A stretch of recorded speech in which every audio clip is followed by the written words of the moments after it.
Hello and welcome back everybody to our Burton Albion England DNA series. So we have done pretty poorly off camera, I think, in a lot of ways, but we are in the mix for the playoffs. And the reason I say that is, we are 8th, we're in touching distance, but we had a terrible run, like a really, really bad run. And there is an easy explanation for it.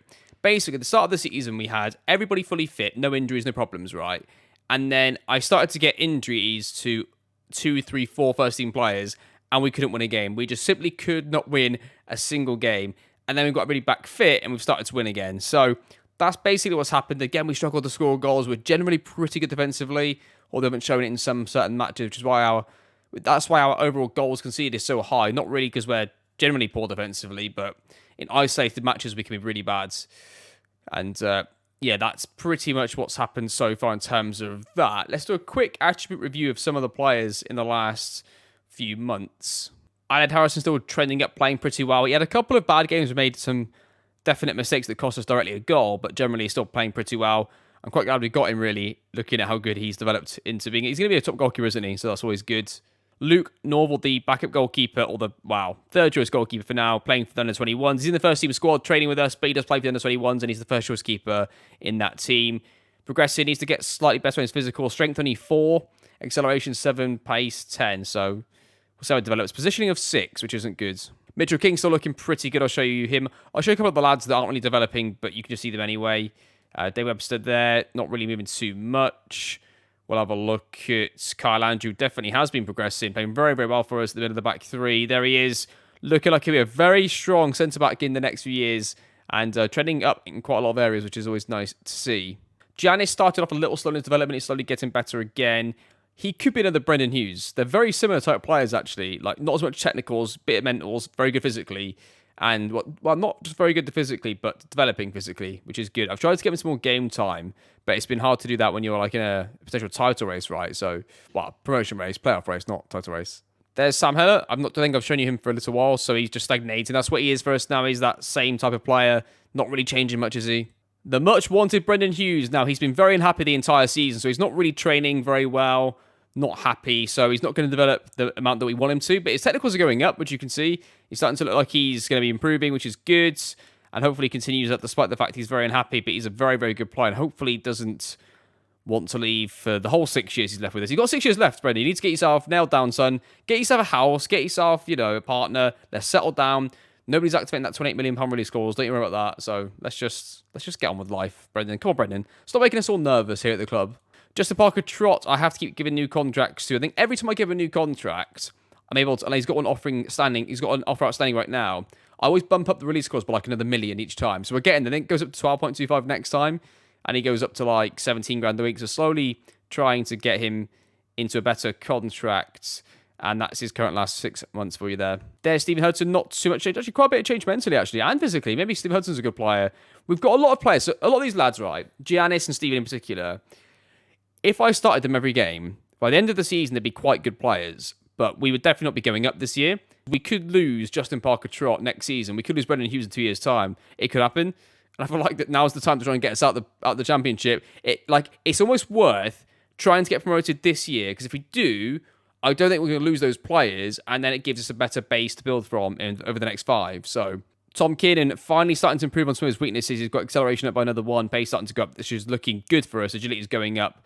I like Tom more as a box-to-box player more than a 10, but doing okay. Not great, but doing okay. And Gavin's not really progressed, not really played too much though either, so you can sort of understand that, but there's Gavin in any case. There's Alberto Polo, who was a very good youngster for us, and he got his growth stunted by a really bad injury in his second year, or first year at the club, actually.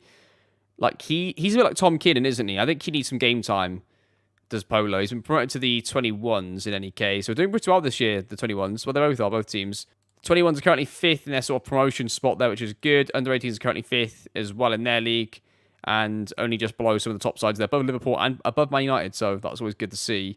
And in terms of under 18s, I guess Lockwood was the best prospect from last year, wasn't he? One of the better ones.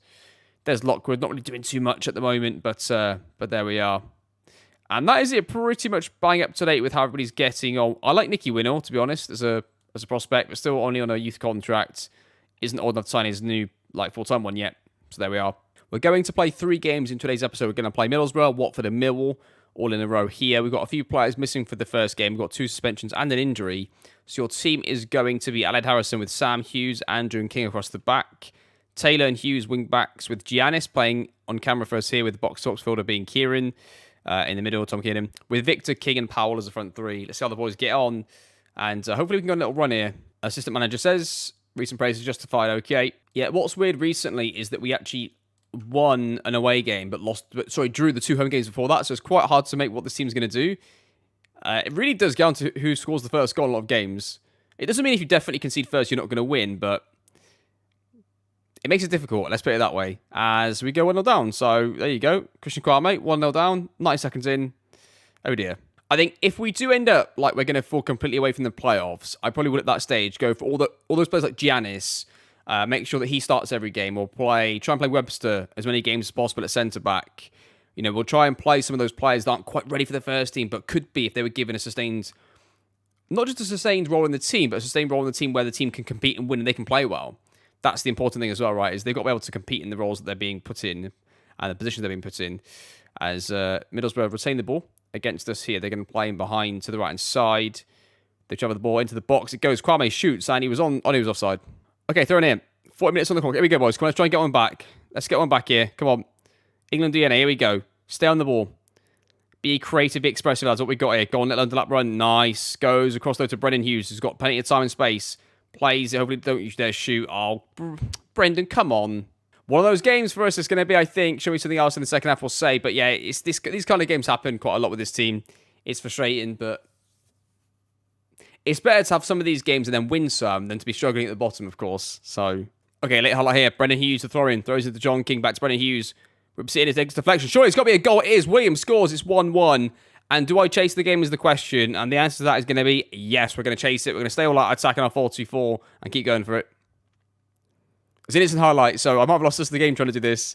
I just can't watch us go back and be defensive again after finally getting it. Oh, there you go. Take one of those, says Brendan Hughes. That's a straight red again at right wing back. It's 2 games in a row that's happened now to us.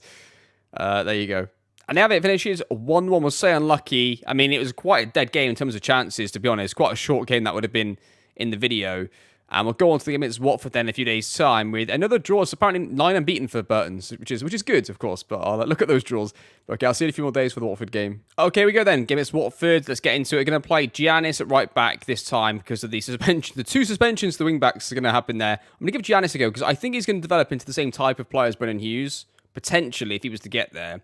And if he does, Brendan Hughes is a very good wing back type. He hasn't really got the traits for it, but we'll see how he gets on out there. Why not? I want to give him game time, really. So the more game time he gets, the better as well. And whoever I put in there is going to be flawed. Either I put like a striker in there who can't defend, or I put Hamer in there who can't attack as a winger. So, I mean, Giannis is just sort of in between all of it, really. No shots for Watford so far. They are 4th in the league, incidentally. So this is a pretty good side of playing. A draw here would actually be a really good result, despite the fact we've had a lot of draws recently. It wouldn't be a terrible result for us. To be honest, I hope we do kick on and get a few results to get us back into the playoff mix, or we just fall completely away. Because in either case, I'm happy with what I'm doing. I don't like this. If we were to draw here, win the next home game, sort of keep ourselves 5 points away, that doesn't really help us too much. Okay, Taylor with the ball. Plays it across to Andrew, into Pritchard's, who's gone off the bench, incidentally. Andrew plays it across to the goalkeeper. Now, can we spread a little bit? Not too much. Heyman gets the ball left-hand side. He's back to the goalkeeper. Can you try and get in the ball? Right, so like you're completely open. Okay, now this guy's sort of free. These two are sort of occupying the same sort of zone here. Header gets it into Joe Powell. Now he's got multiple runners off him. Pritchard goes to the youngster, goes through. Is he going to score? Is he going to score? And he doesn't. That's so disappointing.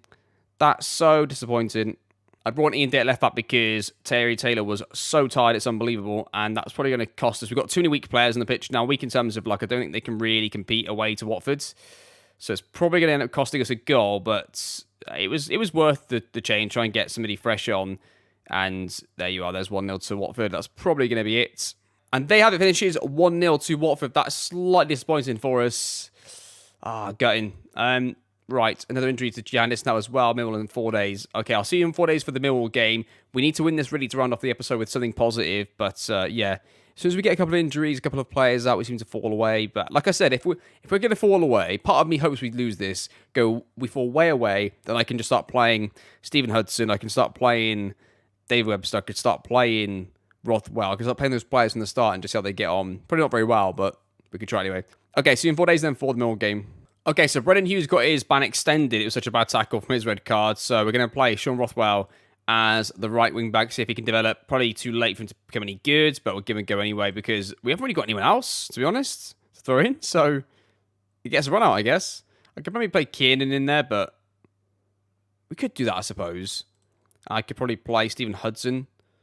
Let's go with that. Actually, let's get some better players in the team. Let's make this change. Yeah, see this one. We'll play Stephen Hudson in there. Kiernan goes wing back. Go with that. Okay. Let's get into the game against Mill. We'll see how he gets on. Assistant manager says, we're favourites for a reason. Okay. I'm hoping for a good performance, really, from the players individually. Like, if we draw or lose, but the younger players get some good match ratings, they play well, that'd be good enough for me, because it would allow me to sort of rotate the seat side a little bit as well. It's like, while you're there, and you've got a chance of getting in the playoffs. You don't want to give that up, really. And, yeah, like I said, just 1 year in the Premier League, to have all the Premier League money to invest in the facilities, and then to have potentially like a Premier League level youth intake, raise the reputation of the club, doing all that kind of stuff would all be so useful for us. And also stop us losing any players, because I don't think any of the top players then would be able to leave. I think all of their release clauses are all down to, oh, fuck's sake. They're all down to, like, if they're in a higher division, they can be activated. So it would stop all of that as well. This is never going in, Powell. Oh, it is. There you go. 1-0 to Burton Albion. What a finish, Powell. I always believed you were going to score from there. Good lad. That is 1-0. And I'm a genius, obviously, for putting on free kicks from here. It took a deflection, didn't it? Do you know what? I don't even know. It's gone in. It's 1-0. Tom Kiernan's on a 7.0. He was at right wing back, playing well out of position, which is nice for us. I think he is pretty well suited attributes-wise to that role. So it could be something for him longer term if we ever need him to be. But obviously, Justin Parker-Trott's got pretty much locked down if he's fit and not suspended, of course. So things are going well. I'm going to take off Sam Hughes. He's still got a bit of a knock. I'm going to throw on Tom Hamer out left centre-back. Ball's brought down by Mill. We're going to get some pressure on them early here. Can we try and win it off him? No, they're going to go past it. Not even there. They retain the ball. They cut back inside. We look pretty well set. What to do with that, Hamer? Good lad. Well done. Well done, Burton. Good defending, lads. Good. Okay, let's roll out from the back and let's play. No. Okay, let's not. But if it works, who cares? Oh, it was so close. It was so close, to be fair. It was so close to working. Look, I don't mind us going long every now and again, but the problem with that one was that they'd completely dropped off, so you had like 4 completely open players to roll it to. It nearly worked, incidentally. It did nearly work, but those are the times where you can roll it out, and they're not going to get a goal from this, are they, the boys? No, they're not. I think I'm making too many subs in some matches. I'm bringing on too many weaker players that are costing us games, so I'm going to try and leave the first 11 out here, because they're going to be a little bit tired at the end of the game, but they should be okay to see it out, to be honest. So I'm going to leave the team as it is. Like, now while we're trying to see out the game, I'm going to probably make one change here. We'll go, time wasting up counter comes off. I'm probably going to take off Victor, throw on William, and that'll be the only change here. And they have it. It's going to finish 1-0 to Burton Albion. A pretty fortunate 1-0 with the long-range free kick that somehow found its way in. But we'll take it. We'll take those wins where we can get them. And that is going to do it. A quick-fire episode there. So we are going to finish 4 points behind Huddersfield with the players slowly progressing. And yeah, the only thing to watch out for is if I was to like drop points, if I was, for example, lose to Rotherham out of the blue sort of, then lose to Reading away because they're top of the league, and it puts us like 10 points behind, something like that, I could then look to start rotating the team a bit, because I would like to get Giannis more minutes. You know, I'd like to get Stephen Hudson more minutes. I'd like to get these players more minutes. I think they could develop into really good players, but they're going to need game time. This is the dilemma, right? Is that if every year I keep doing this and I keep taking out other players to play players to develop them into the next Brendan Hughes, etc., which never really going to get to that promotion level, I don't think, because by the time the squad gets there, we're going to lose Brendan Hughes, we're going to lose Justin Parker-Trott. Like, if I knew these players would stay, I could probably just keep doing it. But my fear is that we've actually got a window to get promoted here, and we might end up losing it, which it's not the, I guess, be all and end all having to do it right now, but I'm just conscious time-wise of, like, how long the series continues for and that kind of stuff, and making sure we get this all done. So, yeah. Anyway, dilemmas for me to think about off camera. So we'll come back next episode for, I mean, we'll see. Provisionally, we'll say the Ipswich, Blackburn, Luton games, that kind of area. But it might be that we do like an end of season special where we sort of do play a game, miss a couple, and just do the whole end of season like race to see if we can get promoted or not, then review the players at the end of the season. Because right this second, I don't feel like coming back every 3 months is really doing us much in terms of seeing the players develop. So it'd be interesting to see how the season ends. But we'll see. We'll definitely come back around this area so you can get an update of what's been going on the last couple of months, but then we'll see what happens sort of after that. But that's concluded the episode. Thank you so much for watching. I hope you enjoyed the series, and I'll see you all, of course, next time.